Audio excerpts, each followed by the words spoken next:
What has just occurred in the silver market should be a big deal. And in reality, it is for those of us who understand value.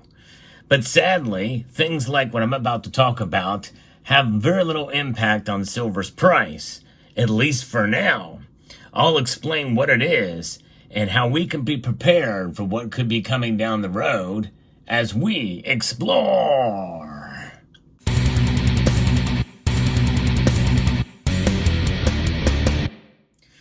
There is a lot of things that are brewing in the derivatives market that many people think it can only go for so long. And this is one of those types of situations.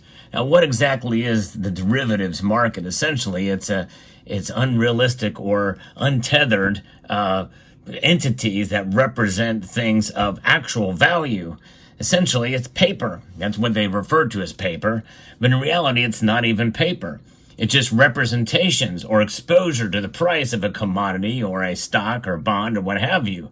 In fact, for some things, it's exposure to to an entity that really has no intrinsic value at all, such as cryptocurrencies. It's essentially numbers on a screen. And really, Bitcoin and cryptocurrencies are valued by the energy it takes to produce them and the rarity of the numbers that make up what essentially is the cryptocurrency, Bitcoin. But when you think about the derivatives market, what it all boils down to, even things like this cotton linen fiber note, have more intrinsic value than the derivatives. It's kind of crazy. But when you can digitize dollars, most of the currency in circulation these days is essentially in digital form. So it makes you wonder. If you look at the extras pyramid, the derivatives is the most populous, is the largest numbers on that pyramid, weighing down on all the other entities within that pyramid. At the very tip of the pyramid is gold, and one can make a cogent argument that silver is in there, mixed in as well. But what about the derivatives market that connects to silver? Well, silver has its own derivatives, and that is the exchange-traded products that are out there, the paper representations of silver. And I did a little research after I found this number on the debt clock. The debt clock is really the place where we get a lot of these numbers.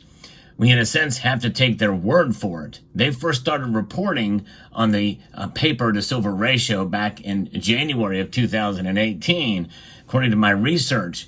And I found that back then, well, it was still a very high number. And in a sense, anything that is beyond 1-to-1 essentially is for all intents and purposes, a fake market, because when you buy an ETF, you are simply buying the exposure to silver's price or to the price of the commodity from which the ETF represents. That's it. That's really the bottom line. But we're going to break down exactly what's going on here, because in January of 2018, that number was 180 a number of paper silver ounces traded on the major world silver exchanges. That's all of them, not just the SLV and not just the all the others that are out there. Or not just ones that are tied into the United States or what have you. It's essentially the futures contracts, options, all these different kinds of entities that represent the derivatives market, all combined together and measured against the number of silver ounces that are produced in a year, divided by the actual world production of silver. And actually, it just talks about the actual world production of silver. It doesn't give a timeline associated with it. And we've been seeing that number creep up fairly steadily since the debt clock people first started representing that number. So back in January of 2018, it was 180-to-1. Presumably, whoever would be keeping track of these numbers, it would be less and less of those numbers going back. Of course, there could be other times when there was excitement in the silver market in 2011 that it could have been higher. And of course, possibly even in 2006 when the SLV came on board, that number could have been higher as well too. And keep in mind, folks, that the derivatives market, the ETFs, the exchange-traded products, they very well could actually inflate the price of silver. It's not always a suppressive force. But although I do think it is to a large degree nowadays, it necessarily was not that back then. And it very well could ebb and flow from one direction or to another, depending on how the manipulation occurs and to the degree and severity of the natural market forces that are coming into play as well. That's why I like the nuance of it. So what happened? Well, this major big change is where it has now tipped over to 400 to 1. In fact, as I record this video, it's 400.06 to 1. And that's just in a matter of a day where it's gone up that much there. 400.06 to 1 is a paper to silver ratio now. That's crazy to think about. And so this essentially does mean that just as it did mean back in January of 2018, that there isn't enough physical silver to meet all of the contract demands. But there was never enough silver to meet the contract demands back in January of 2018. So it doesn't matter. Any number that's greater than 1 to 1 means that there's not enough silver to meet the demands, the contract demands. Now, what is playing that part in this? Why does that number keep going up? Well, increased derivatives because of excitement, perhaps, in the silver market. And we've seen some excitement, at least in some of the paper trading, not so much in the physical like what you see here.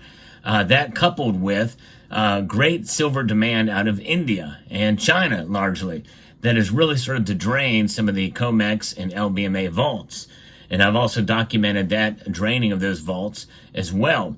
And that certainly will have an effect. There's less silver in the vaults, which means that derivatives are not shrinking, which means that the paper to silver ratio is going to increase because of that, until such a time as where they can replenish those stocks, which as of right now, it doesn't look like that's going to happen anytime soon because silver demand is still pretty high. And many people feel that with industrial demand of silver being the way it is, that's not likely to slow down anytime soon, especially with essentially recession-proof demand initiatives from the governments with green energy initiatives and the like. And there's other things that are somewhat recession-proof. You take that on one end, and to the other end, where electric vehicle demand has greatly diminished. I mean, to the point now where people are moving more towards hybrid vehicles.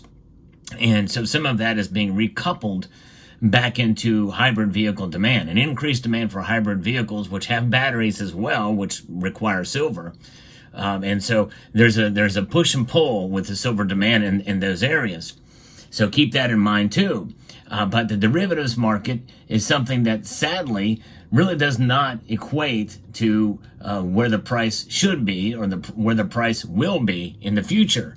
It's an interesting number for sure, and many people think that as it keeps going higher, sooner or later something's got to give somewhere, and it could. We've never been here before. I think this is probably the highest number we've ever seen based off of my research. I did take some time to dig back, but I did find that the debt clock people started reporting on it in January of 2018. And for those of you who have been following my channel, you know that I have a series called Debt Clock and Silver. And I do talk about that number in some of the videos where I've talked about, the actual paper or, the number of dollars, the ratio of dollars to the amount of silver that are produced year over year, which I think is the most important number. But this number is important too because it does go to show you how big the derivative market is. As the physical supply shrinks based off of what is in the vaults, if people were to try to make a claim on that physical silver, well, we'd have a real problem on our hands. But here's why it doesn't matter. Because no one's going to do that, or hardly anybody's going to do that. They tried that during the silver squeeze movement. It's not easy to get a contract-sized bar out of the COMEX. Now, there are some bullion dealers like SD Bullion who are actually selling contract-sized bars. A full-size contract is 5,000 ounces. Small size is 1,000 ounces. And to get a 1,000-ounce bar, well, you could have bought them, especially during the squeeze movement, from SD Bullion. But it is not buying it from the exchange. To get them from the exchange is quite a bit. I remember folks talking about it on the social media platforms out there about trying to liquidate their holdings of paper ETFs into physical silver bullion. I think there's also a company who will actually sell you a slice of a contract size bar, which I think is an intriguing concept. I forget the name of the dealer who did that, but I think it would be nice to own just a slice. I want a slice of a contract size bar. But to get one of those 72-pound bars, it's really impractical to hold a contract size bar. There's a reason why they're so big and clunky, and the weight is actually varies between the bar. It could be 997 ounces. It could be 1,004 ounces, 1,004.27. And the purity is 999 or somewhere. I think it can go up to 998 or something. The purity kind of varies, I think, between them as well.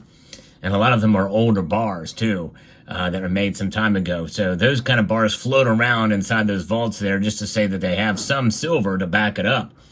But, it's going to take a lot really to break the COMEX and the LBMA for that to occur. And more than likely, you would need the cooperation of a bigger dealer like SD Bullion or others to try to accumulate those bars and to be able to have orders where you place an order and they get it for you. But I just don't think it's going to have that much impact for now. I'm not saying that down the road there couldn't be an impact on the price, but I think now we have to realize that this is the new world we live in. It's interesting and fascinating to see these numbers rise and how crazy the derivative space is in general. And not to mention what's going on here with this particular case with the ET exchange traded products and the amount of silver that is there. I have never dabbled in the SLV or any of the exchange traded funds. I've certainly know folks in the community who do that to expose themselves to the price that they can move in and out of the market with very little problem and issue. They don't have to hold physical. They don't have to worry about premiums that you pay above spot and the loss of premiums when you go to sell. Essentially, it's trading fees and whatever fees that are tied to making a move, which is much less. But keep in mind, you're not actually stacking silver when you buy a silver ETF. I believe in the physical for a myriad of different reasons, and it's worth the premium to have the physical in your hands because when you have one of these in your hand, you've got something of value that is outside of the system that we have in place right now. And that includes the fiat dollar that we have, with this thing losing value by design year after year. Even at 2% is still inflation. A lot of people don't realize that. The target is 2%. Yeah, that's targeted inflation. Still, it's inflation. Whereas when you hold silver in your hand, yes, the price may fluctuate, but its value is a proposition that takes time to recognize and to hold. And you can't measure value based off of the price that you paid for it. Because again, the price that you paid for it is really based off of the paper markets. You stack silver because of its value beyond price.